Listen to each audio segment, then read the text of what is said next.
And through those different D's, if you don't understand these three concepts inside of a partnership, transparency, trust, and toughness, if you don't have those three things, no partnership is ever going to work. And what I mean by that is transparency, right? So think of your wife, your business partner. Like when you meet, right? You align. You align in certain things, whether it's humor, whether it's ethics, whether it's morals, whether it's economics, whatever it is. Those things are what align you. But those things are also what creates trust. So I've got to be able to trust somebody that, I always say this is a big thing for me. When I was raising my kids when they were young, I never worried about when I was there. Have you ever wondered how successful architecture, engineering, and construction companies scale their business? Or have you ever wanted guidance on how to get more growth, wealth, and freedom from your AEC company? Well, then you're in luck. Hi, I'm Will Forat. And I'm Justin Nagel, and we're your podcast hosts. We interview successful AEC business leaders to learn how they use people, process, and technology to scale their businesses. So sit back and get ready to learn from the industry's best. This is Building Scale. Hey listeners, it's Will here. Our mission is to help the AEC industry protect itself by making technology easy. If you've ever listened to our show, then you know that the three pillars of scaling a business are people, process, and technology. So if you suspect technology is your weak link, then book a call with us to see where we can help maximize your company's IT and cybersecurity strategy. Just go to buildingscale.net/help. Today on Building Scale, we're joined by Rick Heagarty. Rick is a serial entrepreneur, business owner, and operator who's built multiple companies from the ground up alongside his business partner. He's a co-founder and owner of Land IQ, Southern Closets, 615 Design Group, with businesses spanning land surveying, development consulting, engineering, and custom interiors. Rick has built a reputation for precision, quality, and doing business the right way with the right people, which will be a big emphasis today. He's also an author, former college football standout, graduate the Wharton School at the University of Pennsylvania. Through Land IQ, Rick's team develops high accuracy surveying and mapping solutions using advanced technologies like the Wingtray, a drone platform. Southern Closets creates custom storage built-in solutions with focus on craftsmanship, efficiency, and thoughtful design. And through 615 Design Group, his team helps bring development projects to life through engineering, planning, permitting, and construction support. But beyond business, Rick has been married for more than 30 years, has 5 wonderful children, and brings that same passion and commitment to his family as he does entrepreneurship. And with all that said, Rick, welcome to the show. Thanks for having me, guys. I'm looking forward to it. Yes, you're a bundle of joy and wisdom. That's what we found in the planning calls, the interactions that we've had. I said all this amazing stuff that you've done. There's even way more to it. I tried to chop it down as much as I could, but give us the background. How'd you get into the industry and tell us about your business? Well, I think that, my generation, when they got done with college, was more focused on, that first job, not necessarily what we wanted to do, but what we had to do. My parents, I was raised by the baby boomers. So at 18, you got pushed out of the nest. There was no coming back. As a matter of fact, I had to ring my doorbell to get back into my house when I graduated from college, right? They changed the locks on you. They did, right? They did. That's what they did, right? Which was fine. That's just how it was, right? So you were really focused on making money because you had to support yourself. And when I got done with school, I really didn't, with a psychology degree, and the reason I chose psychology is that I had a great high school psychology teacher. I really didn't know what I wanted to do. So started young with a family. So I just know I needed to make money. So I got into the construction building material business early because it was my entry into business. Didn't realize that I would love it. Didn't realize that I would fit. As an old kind of a blue collar college football player, I was a fullback. So I was, in the grunt position, basically too small to be an offensive lineman, too slow to be an actual running back, too short to be an actual tight end or a receiver. So I was this little fire plug, kind of a blue collar. And I just knew that I could get my hands dirty. I could put a collared shirt on if I had to. I could mix it up with just a lot of different types of people if I had to. And the construction building material side of the business was like perfect for me because it was an office setting, but then you got out into the field and you were, with guys swinging hammers, and then you got to actually, do takeoffs and understand how the project went together. I learned about it from a great company that really taught me, really how to construct a residential, single family home. So I understood all the parts and pieces that went together and just started a career in the building material side of the business without even saying, hey, I want to be in building materials. It ended up being great. I ended up doing really well, moving up the ladder very quickly into management positions. Never really was in a sales position, was always in kind of a supportive type of role.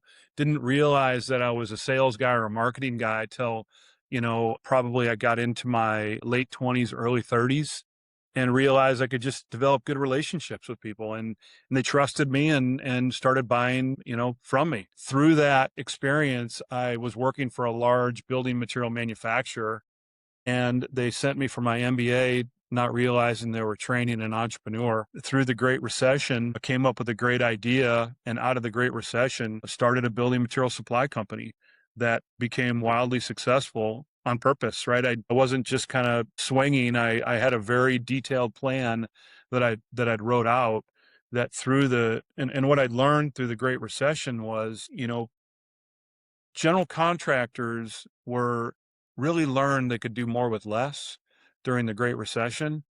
So what I did, for example, is like prior to the Great Recession, a large publicly traded production building company like D.R. Horton would have a local team of purchasing agents. When they went through the Great Recession, they downsized, and it was one purchasing person. When they came out of the Great Recession, they realized that they could do so much more with less, that the company that I started, I wanted to be like an extension of these companies. So we were great at purchasing. We were great at value engineering.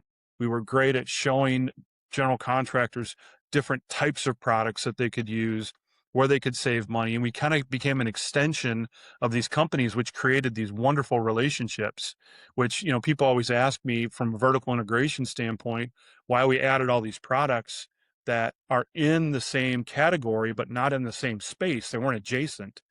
Right. So it was really awesome how it happened. So you said something vertical, vertical integration or vertically integrated. Can you please explain what that means?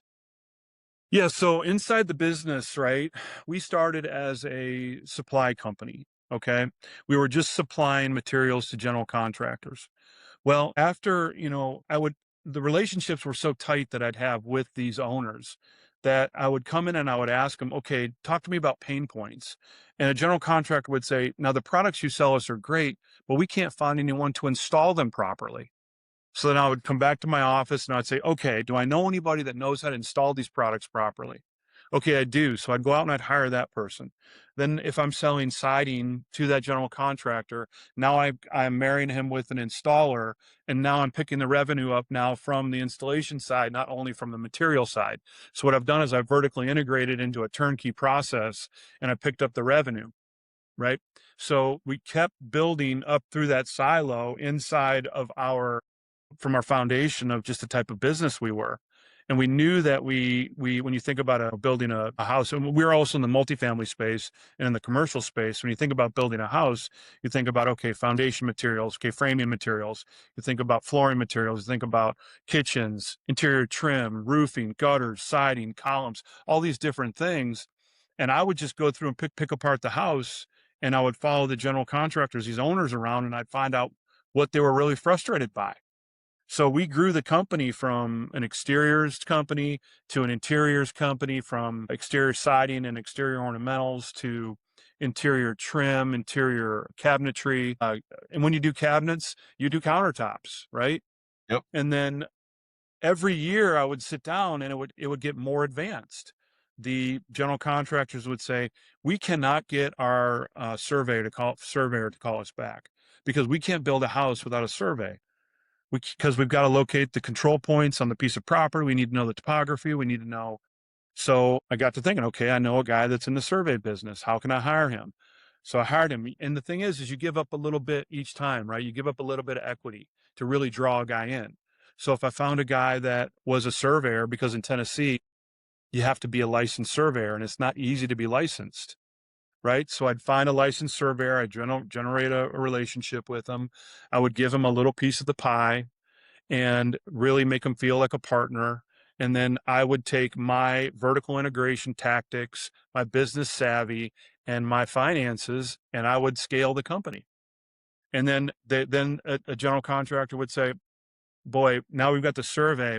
Now I can't find a civil engineer that can tell me where I can put that house on that piece of property. So then I went out and I did the same thing with a survey company and a civil engineer. And I'm not a civil engineer. But what I've done is I've connected all the dots. So I've taken the pieces that I've learned of, business ownership and leadership, which I'm a huge people developer and believe so strongly on leadership, that I think that if you can get and it all comes back to this. The first book somebody threw at me was Good to Great, right? So you read that book and you get a really good sense of, okay, I just need to put the right people on the bus. Then once that bus is traveling down the road, I need to make sure where everybody goes. And that's what I was really good at. I was really good at finding where the places that people go, because I didn't want two shortstops or two center fielders, right? I didn't want the guy that always wanted to bat fourth. I needed a cleanup guy. I needed a leadoff guy. I needed a guy that hit, last in the order. I needed a guy to play center field, so I was really good at finding all those people to be able to put in the right positions and then develop them, right? Raw talent is useless unless you develop it. So I've spent basically a career developing people is what I've done.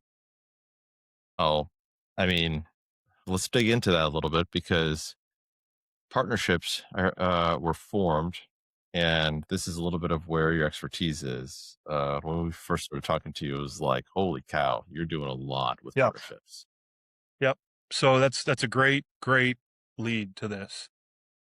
I've studied this a bunch, right? And so the first thing I did was, from a leadership standpoint, was to determine not necessarily how to lead people, but to understand why people follow. And once you understand why people follow, then you can understand the leadership tactics and techniques that you need to manage and lead that person. So I started there. Then I went to the next step and I said, okay, every relationship ends, right? And it ends one of these four ways: a death, a disability, and it's really the 4 Ds. A death, I had to make this up. This is, you can find this anywhere. A death, a disability, just wanting to be done, right? Or a divorce, right? And I know that every relationship ends that way. So just take, for instance, the relationship with your wife, right? My relationship with my wife is going to end a death, right? It's the only way it's going to end. Okay. Been married for 31 years. Fantastic woman. Met her young. We've built a wonderful thing together, and that's a partnership in itself. Okay. My partnership in business can end other ways. And I've had them end in divorce, right? I've had them end in done. People just wanted to be done. And through those different D's, if you don't understand these 3 concepts inside of a partnership: transparency, trust, and toughness. If you don't have those 3 things, no partnership is ever going to work. And what I mean by that is transparency, right? So think of your wife or your business partner. Like when you meet, right? You align in certain things, whether it's humor, whether it's ethics, whether it's morals, whether it's economics, whatever it is. Those things are what align you. But those things are also what creates trust. So I've got to be able to trust somebody that, I always say this is a big thing for me. When I was raising my kids when they were young, I never worried about when I was there. Never. I always worried about when I wasn't there. Like, what were they doing? Were they little assholes? What were they doing? Right? So once you understand those 3 T's, right, and you create that transparency and you create that trust, that third one is the most important, because the toughness. I've got to be able to have tough conversations.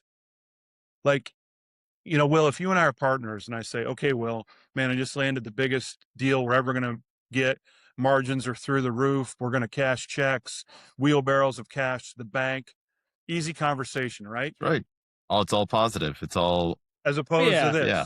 Hey, Will, I just got a call from our biggest customer and they're going to go with someone else and we're going to lose revenue and we're going to lose margin and we're going to lose distributions. That's a tough conversation, right? Because as a partner, I don't want you to worry. I want you to know that my job is to generate revenue. You might be the CFO or you might be the marketing officer. Your role is different from mine, and we don't ever want to let each other down, right? So we need to make sure that through trust and through transparency, trust, and toughness, that we are aligned all the way through. That's how partnerships last. That is how they last 100%. And I've been in partnerships that there's been no trust and they haven't worked. There's been no transparency, and you figure out, like a great example, and I won't say any names, but I had a partner years ago who was on his third wife, and his second one was a stripper, right? That should have been a red flag right there, right? And then I didn't realize he had a gambling problem till later down the road. I mean, there were red flags I didn't see because I didn't have those conversations up front. So I learned this transparency, toughness, trust, and toughness through experiences. I didn't just come up with it on my own. I had to have 15 years of being an entrepreneur to come up with it, to understand it. But going into today, I'm creating new businesses still today. And the latest one we did was Land IQ. And when we brought the surveyor in, I mean, we sat down and got naked in front of each other. I mean, basically. Yeah. Clarification, figuratively or actually there, Rick? Figuratively, we got naked in front of each other, and you just lay it all out on the table. And you say, this is the time to tell me where the bodies are buried. I'm going to tell you where mine are buried. You tell me where yours are buried, right? And if we both are in alignment with where the bodies are buried and how each other reacts, I'm willing to do this for you as the managing partner in an equity stake. You agree? Okay, now we trust each other. Okay, now let's have some tough conversations, right? How are we going to generate revenue? How are we going to spend the money? When are we actually going to give distributions to each other? When is the loan when is the loan going to be paid back from the seed money that was put up by me, right? Well, once you can figure that out and you figure it out up front, there's no surprises. Because one day with your business partner, you're going to wake up and you're going to go, you know what? Man, I just want to coach football, or I just want to volunteer at the church, or I just want to travel all over the world with my wife, and I just am kind of done. So if you've got a proper operating agreement where that is all clearly stated up front in 4 different paragraphs, what happens if I die? What happens if I become disabled? What happens if there's a divorce? What happens if I just want to be done? And you establish all that up front, it's butter. I mean, it's butter. So, if anybody I can give any advice that wants to be an entrepreneur, and I've given a bunch, that is number one, is trust your partner. And I'm a big partnership guy. I don't own a single business that I'm not a partner in. So I believe in them. I believe in them 100%. But if it's not all talked about up front, and like you put some people in a headlock and you squeeze, it's not going to happen. It's not going to happen the way you want it to. And it's not going to end the way you want it to either. Can I ask, you kind of talked about like getting naked, right? And like really, to what depth, like what kind of questions are being asked? What is being shared, right? To help just understand like where this is going, or what themes are you kind of talking about? Yeah, I'm talking, let's start the easy stuff. Talk to me about your credit history. What's your credit score like? We're both going to have to personally guarantee some stuff. We're both going to have to get lines of credit for the company. Are you credit worthy? Have you ever filed bankruptcy? How many children do you have? Where do they go to school? How many wives have you had? Was one of them a stripper?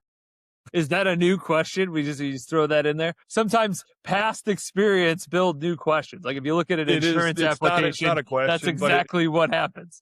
It's always what's funny though is all of the partners that I have, other than that one that didn't work out, have wonderful relationships with their spouses. Because the other thing too, right? If you're not aligned with your spouse, it's a problem. I mean, it's a huge problem, because the late nights and the long weekends and the business trips, if there's no alignment there on whose role is what, like my wife and I had a great So my wife was a professional for a long time, and she worked for a large Fortune 10 company and was a financial analyst and was very, very smart, right? She got to a point where she was like, you know what? I'm ready to be a mom full time. So Rick, all this finance is on you. I'll handle Heagarty Inc. I'll run us in the black. You just provide this amount of money and we're good. I'm going to make sure the kids are fed. I'm going to make sure they get to school on time. They get picked up. They're to ball practices. They're to all the things. They're well clothed. They're clean. You just bring in the money and make sure I can do all of those things. Right. So that business relationship, with my wife started early. We knew the right hand knew what the left hand was doing. And if you get to a point and you don't have that relationship with your spouse, that thing's going to rear its head at some point and it's not going to be good. It will not be good. Because here's the thing, I never want a partner of mine to have to choose between me and his spouse, because they should choose their spouse 10 out of 10 times, right? So those are great questions to know too. What kind of time what do you do? What are your hobbies? What are your hobbies, right? Those are big things. I mean, there's a ton of questions that you can ask, through the process, right? Athletes. I love athletes because I know athletes are disciplined. They're tough. Well, certain athletes, right? And they're tough. Wrestlers are like some of the best partners. Hockey guys, those guys they're grinders, right?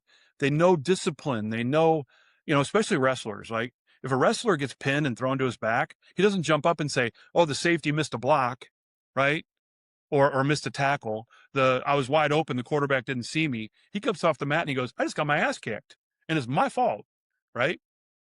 So the questions you ask through it are really, really important, really, really important.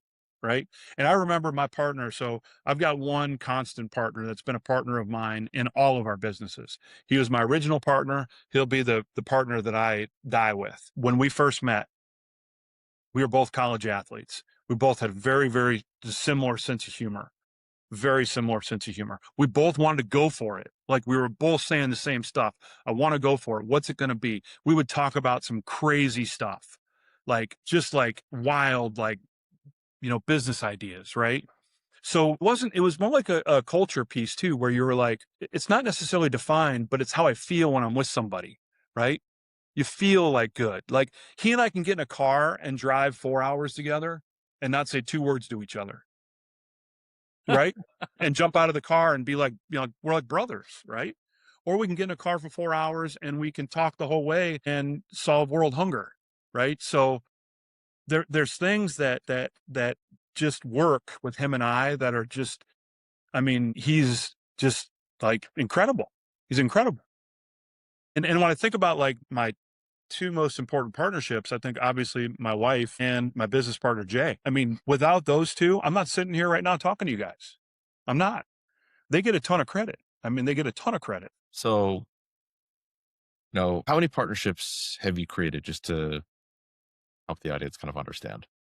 Yeah. So, so the businesses that we sold, we have 7 businesses. We sold 3. We sold 3 to a large, similar type of company out of Rochester, New York. All 3 of those businesses, my partner, my original partner, we were all 3 partners together. So we were 50-50 all the way across. There was no more partnerships. Through the 15 years, though, the company that bought us was not interested in 615 Design Group because it just didn't make any sense for them. They're in the building material space. They didn't want a civil engineering firm, right? So we maintained the civil engineering firm, which there are three total partners. We're all equal partners. Land IQ, there are 4 partners because there are 3. And how Land IQ talk about vertical integration. 615 Design Group, we were spending, a couple $100,000+ a year farming out surveys to a subcontractor. And in a meeting one day, when I was looking at the P&L and I was looking at subcontractor costs, I said, have we ever thought about our own, survey company? And our managing partner in our civil engineering firm said, it's very expensive. And I said, okay, what are the costs? And he said, well, for a total station or the proper drone, we're looking at a couple $100,000. And I said, okay, what is a licensed surveyor cost? Well, they're a 6-figure guy. They're going to want bonuses. It's expensive to get into. And I said, let's do it. because I think we can do it. We can do it right. We can scale it right. And I think we can get our money back really quick. So that's what we did. But to bring that civil engineer or that surveyor in, we had to give him equity because that's the only way we're going to get him. And Interesting. get him to stay.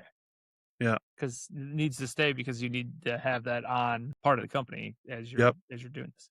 Then our closet company, which is interesting because it's just my original partner and I, we own that 50-50. Now that business is growing, and that one might be bigger than any of the businesses we've ever done, because we're finding with the equipment we have opened so many doors other than just making closets. I mean, kitchens, flat pack, all kinds of cutting and different types of interior finishes with the equipment that we have in the warehouse that we've got, and the capabilities there have been incredible. So revenue is not just making a closet for a builder or Mr. and Mrs. Jones. Revenue now is about 50-50 split, cutting material for other companies. And then we just contracted with a local plywood company to make specialty plywood fixtures, so to speak. So it's been kind of interesting. And then the last company is our development company. So there are 3 partners in our development company: myself, my original partner, and then the gentleman that is a partner in 615 Design Group. And we're currently we are developing, building, and selling 40,000 square feet of office space, which we are in the middle of. We just started the vertical construction. So it's going extremely well.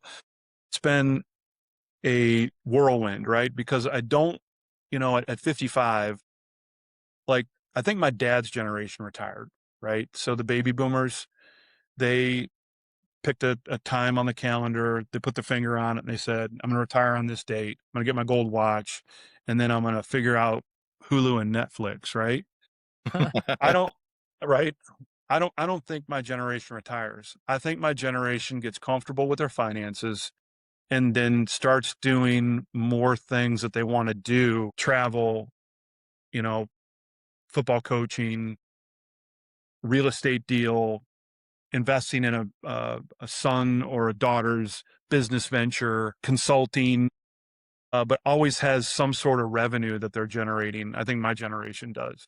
One question I have is, obviously we talked to a lot of leaders. You have decided to diversify, right? Like into these different businesses, compared to just doing the one thing and just doing that and growing that one space. Why choose to have the multiple businesses compared to like just put the 100% focus on building supply initially, maybe closets now, whatever it is, whichever business? Why not take that path instead?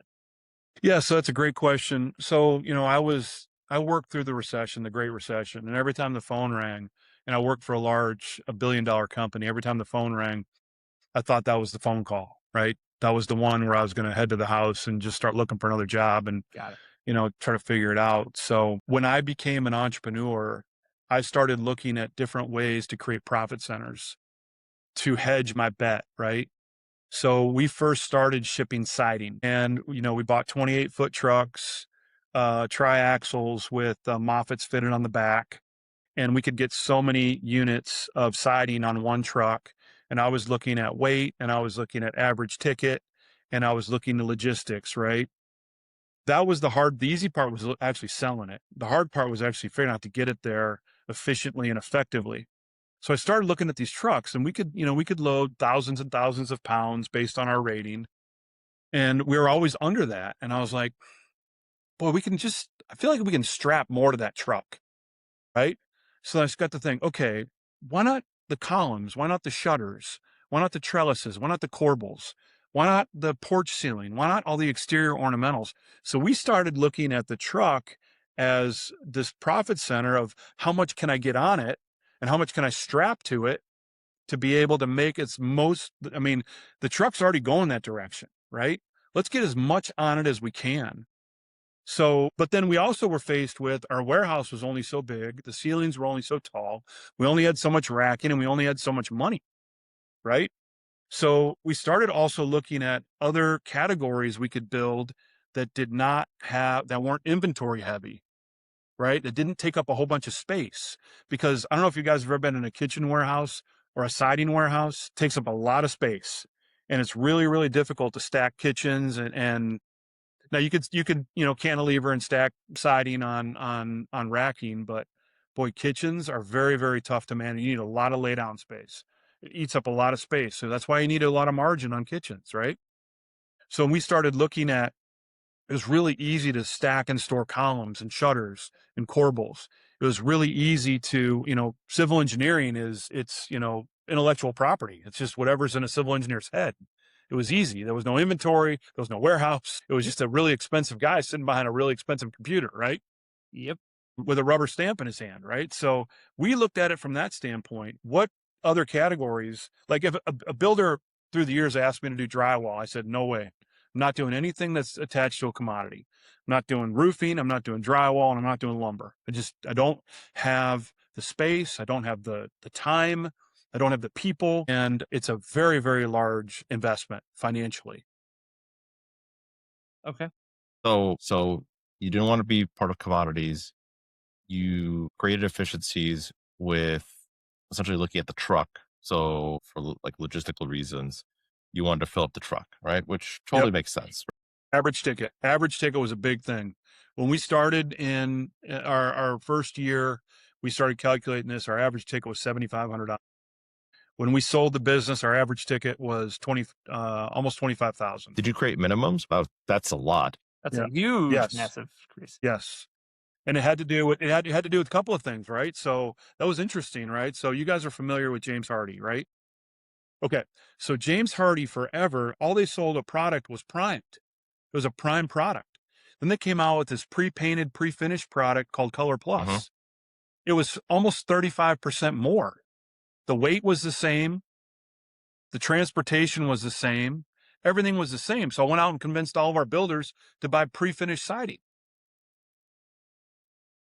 So the revenue, same thing with columns. We were selling unfinished columns. So then I found a company that was pre-finishing PVC columns in gray and white and any color. I don't know if you guys have seen this big craze with black and these dark colors on houses today. Seen them. And then the modern farmhouse became a huge thing. So modern farmhouse, there's 6 to 8 columns in every modern farmhouse. A PVC structural column is going to be 6 to 8 columns is going to be $2,500. All I have to do is stack those on top of the siding. I mean, we just drove the average ticket too on premium products. And then could go in and convince a builder. And then we also had great partnerships with our manufacturers, with James Heagarty. We would say and we'd go out and do a bunch of research. Prime siding plus field applied paint is X amount per square foot. Heagarty, can you get to that spot price wise per square foot to where I can effectively go to a builder and say, hey, this is a product. We can install it as well, pick up revenue, and it's finished when it goes up. Well, their big thing was it'll get nicked up. Other trades will damage it. We'll guarantee it. We'll make sure it doesn't. We've got great touch up. We understand, our guys are very detailed when they install. Same thing with kitchens, right? We would then, based on the builder and the price band, because now kitchens are delivered in a box truck, right? We would change, like we were production minded because we were driving revenue. So we were very production minded with our customers. So then we started picking different buckets, right? Let's go to a first move up builder. Let's change the price band. Well, they're going to go from a white partial overlay shaker cabinet to a stained full overlay soft close. Same truck, same box, 25% more, right? So driving revenue that way too was big. So through the years, we didn't ship more material. We just increased the ticket by offering more expensive products, but not increasing the cost of the home to the builder. Because the other thing we went to the builder was, hey, we can help you sell these houses faster because, hey, your competitor across the street is using shitty white partial overlay cabinets with Formica countertops, right? And we can show you how to sell a house faster as Mr. and Mrs. Jones are coming out of their model home and walking into yours. So we did a lot. I mean, that was the whole idea when we came out of the recession is let us be a design department. Let us be your purchasing department. Let us show you how to value engineer, not just necessarily of saving money, but selling a house faster because of cycle times. So think about siding going up that's finished in the wintertime, versus vinyl. right? Just versus if you have Right. to paint it or you have to do anything to it. Yeah, I or mean, hardy just- siding going up in the wintertime that's pre-painted. I Yeah. don't have to wait weeks to get it painted when the weather cooperates. It's done, right? So then you start talking about builder interest, right? Can I save you on builder interest? Can I help you? Like I had one specific customer, he wanted to build a house in 120 days. He wanted to build it in 4 months. Okay. Production style. I said, what if we get it to 99 days? Well, we could do 99 days. Right? Let me handle the siding. Let me handle the kitchen. Let me handle all these parts and pieces, the closet. Let me handle all these parts and pieces. You don't have to call me. I'm already, when I go there for the siding, I'm already going to know from a scheduling and sequencing standpoint when that kitchen's got to go in. And when the kitchen goes in, I know when the closet has to go in. So, I mean, it was just it was like peanut butter and jelly. It worked really well, but we had to identify it, right? That's knowing the business of others and like what makes sense for them and then applying your business to it, right? So how can I have you sell this house before the one across the street? I give you nicer stuff. That's a benefit to me, but it's also a benefit to you. Let me show you how to do this.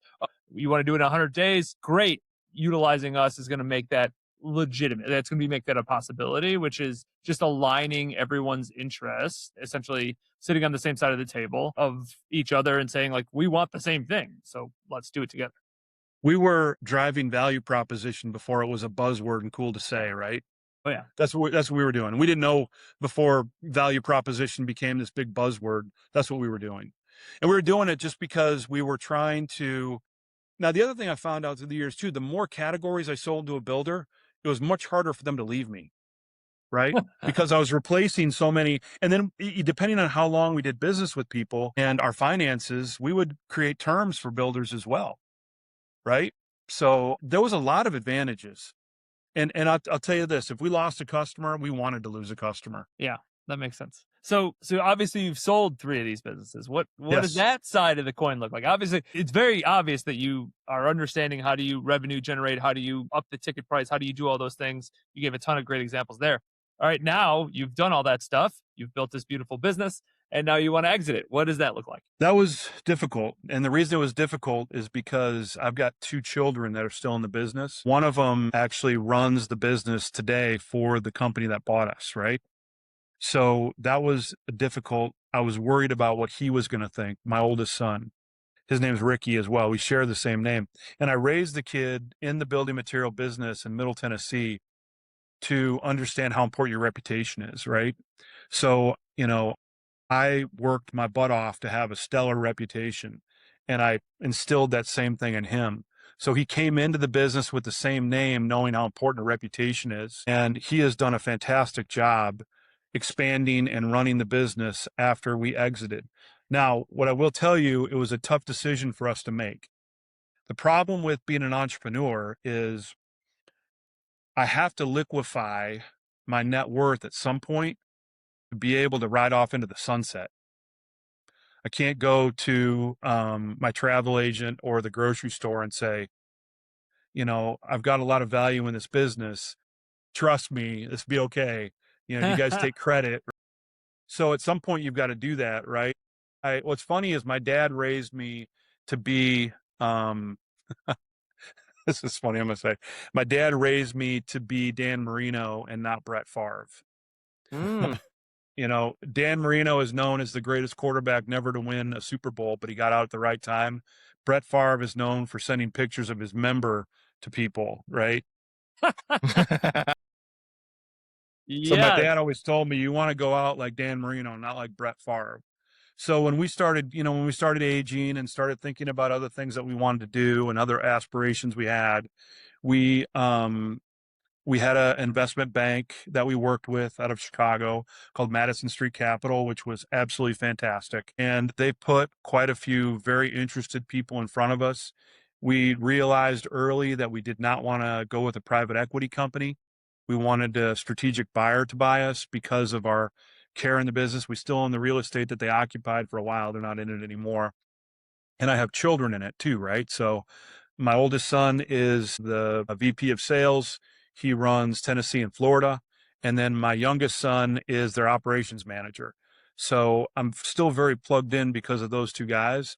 But I will tell you this, it was very difficult for me, and I'll tell you why.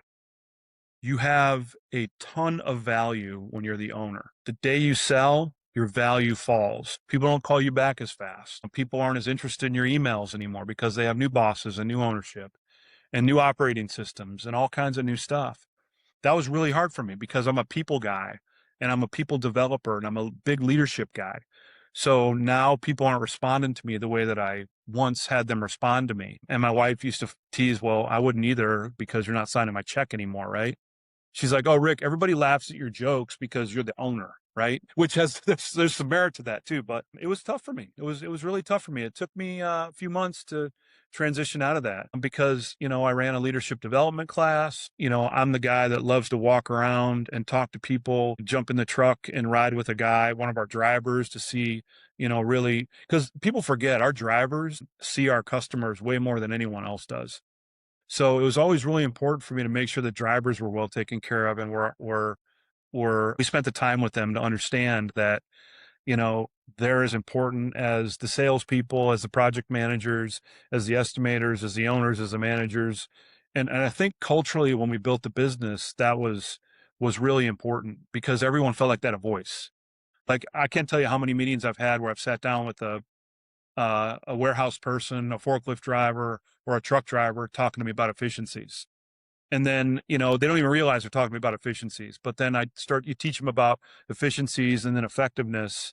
And then they really start to feel their value, right? And that's, I think, really, really important when you're building a business culturally. It's interesting when an owner exits because and again, you have multiple businesses, but a lot of times there's a component of purpose, right, that's connected to that business. And to exit what does that mean? To you, the leadership component, right? You're building others, right? You're building those up, and to not just let the business go, but to let that role go can feel lots of different emotions. I'm sure you experienced. I've done some consulting, which has been fun. Mm-hmm. Some leadership and executive coaching. I've been asked to be a fractional CEO, which I have not done. Maybe that's something down the line that I could do. I do fit really well in the construction space just because of my knowledge and just because of my personality. And I think that once you realize that chapter has closed and you're willing to move on from it, which was, like I said, hard for me to do, it opens it up because I thought too that money would motivate me. And, I'd never seen that many zeros, on a bank account, and it doesn't. I still am stressed about the same stuff. I still worry about the same stuff. And so that part of it didn't change for me, right? Wanting to build and grow successful businesses is like my drug. Like I want to do that, right? So you take this money that you get and you don't stare at it, you reinvest it, right? You invest in new businesses, you buy real estate, you diversify your portfolio in a way that you can play with it as well. Like what's so funny is and this I said to somebody the other day. So I spent all these years as an entrepreneur not investing in the stock market, right? Because I can control the outcome in my business. I sell the business and what do? I invest all the damn money in the stock market, right? Which I can't control. I can't control us dropping bombs on people and all this bullshit we're doing right now, Yeah. and watch this stock market fluctuate that it's doing, right? So it's become just really kind of odd where I was so resistant to it because I wanted to invest all the money back into our businesses because I knew I can control it. And now here I am, now that I take all this money and I invest it into the stock market and I watch it just do this, right? And I'm like, shit, what have I done? Right? It's a weird dichotomy, isn't it? It's ridiculous, actually. So something that I want to touch upon because I think it's really important, and you talked about it sort of your generation, but I'm going to be more specific here. How much does mindset matter? Buddy, mindset is so when you think about your personal mindset, right? It is super important because you don't realize how much it affects others, right? Like if I get into a situation where I am trying to explain to an employee that I've got them, right? I'm there for you. I've got you. right? I'm trying to give them some grace, as opposed to that kind of truth part of it where I'm telling them, you got this, you've got to figure it out, right? And you start that whole mindset of, now I'm teaching people when it's time to lean on the team versus when it's time to go out on their own and make a decision. That's what I learned very, very early on in my career, is if you keep asking me questions and I keep answering and I keep doing your job, I don't need you. And I don't think that there's anything you can do as an employee that I can undo. So what I'm going to teach you how to do is I'm going to teach you how to have the right mindset situationally on when it's time to put your hand up and say, I need help, versus when it's time just to kick the hole in the door and go through it yourself. And that's that whole kind of that grace versus truth kind of prism, right? I got you versus you got this. And I think once you learn what that scale is and know how to get people on it, I think that's when you really figure out how to help people with their mindset. I went through a mindset course a few years ago, did a ton of writing, did I mean, like a whole book worth of writing just on myself. And that's been like, it's been really hard for me to do because I feel like I'm a pretty modest guy, and I know I've done a lot of stuff. When Justin, you read all these things that I do and it sounds pretty fancy, but at the end of the day, we're all the same, right? I'm just a little older. I've done a few more things. You guys will have similar resumes when you're 55, I'm sure. And once you realize that, right, and you put yourself in the position of the person you're directing, through like a situational leadership system, I think you can teach somebody some really great mindset skills where they can navigate and manage to be able to handle these situations that they put themselves in, right? Whether it's sales, whether it's marketing, whether it's, you know, I used to tell people all the time, when a customer calls you and is yelling at you, I mean, I used to tell, there's no such thing as a kitchen emergency. There's no such thing as a siding emergency. There's not a survey or a civil engineering emergency. Probably what happened was something earlier in the day that really pissed that person off, and they're just flexing it on you, Okay. right? Yep. Right. So now you've got to figure out how to accept that, absorb it, and then flex back and let them know, hey, I'm here to help. I'm here to do whatever I need to do, whether it's an employee, a customer, whatever. Because boy, I could write I could write a book based on what employees have told me and the things that I've heard through the years from customers and employees that would blow your guys' minds. I mean, stuff that I shouldn't know, right? Just because you can dig in when someone feels engaged, they feel comfortable, and they just start telling you everything, right? And that's when you kind of start picking out the things that you want, and then you can use them to your advantage to be able to make the relationship better. And I think that's what's really important, right? You become kind of like a professional psychologist, right? A professional therapist is what you kind of business therapist, right? And it's been that whole part of it. Like when I think about mindset, I think about the leadership, and I think about the leadership development. If there was one job, if that I could pick and say, this is what I'm going to do for the rest of my life, it would be that thing for sure. Do you have an example of sort of something you heard and then how did you apply it later on? Something I heard, and then how did I apply it later on? Yeah, I didn't understand this comment when I was a kid. Well, to me, when I was in high school and college, high school was about one thing. It was sports. I mean, I did not give two shits about school. I was pretty good at it, so I just kind of skated by with that B average, right? My football coach, I got to college, it was about two things. It was about my girlfriend, who's my wife now, and football. My football coach used to tell me, let your shoulder pads do the talking. Right. And I was like, what kind of stupid comment is that? I'm going to go out on my jaw and I'm going to talk shit. I'm going to do what every other football player does. And it didn't make sense to me till later in life that he was telling me to let my actions be me, right? Don't let your mouth get your, write checks your body can't cash. Let your shoulder pads do the talking, and do by show people, like, and then this is where I'm getting with this. I would never ask anyone in any of my businesses to do anything that I haven't done myself. I know how to drive a forklift. I know how to drive a truck. I know how to band and build loads. I know how to do a takeoff. I know finances. I know P&Ls, balance sheets, cash flow statements.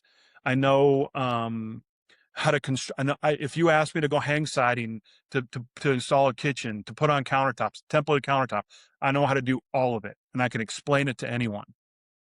So not only from a business leadership standpoint, that and somebody once told me I'm like a medieval king that missed the medieval times by 500 years, because think about the first guy that was into battle back then. It was the king. Yeah. Right. He charged the hill first. And that's what I believe in. I believe in that same philosophy. Is I want people to work for me, but I also want them to know that, hey, if somebody's gonna get dirty, I'm gonna get dirty with you.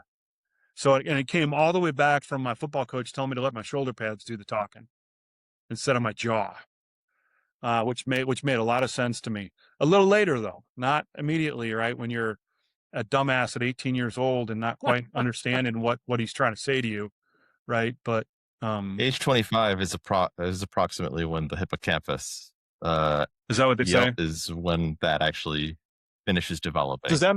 Does that make sense, though? I mean, did I answer your question? Yeah. Does that make sense? 100%. Okay. It made me think of one of my family core values is don't just talk about it, be about it. Meaning, like, you can't just talk about things; you got to actually take action, right?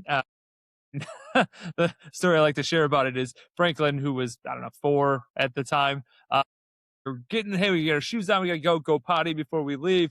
He gets up, walks into the bathroom, comes back out and says, "Don't just talk about it, be about it." And then he goes back in the bathroom to go to the potty. And I just think, I didn't imagine that was going to be where it got in his brain. Yeah, but that's where it starts, though, right? That's it. I mean, that's where it starts, right? It's the little things that, so my dad was a Marine, and he raised me very tough. Like, he was very, very tough, but equally loving, right? I had a great childhood. But the guy was a 50-year smoker. And he'd sit there and be like, "You should never smoke, right? Never smoke." My sister, right? My sisters and my brother were all smokers, right?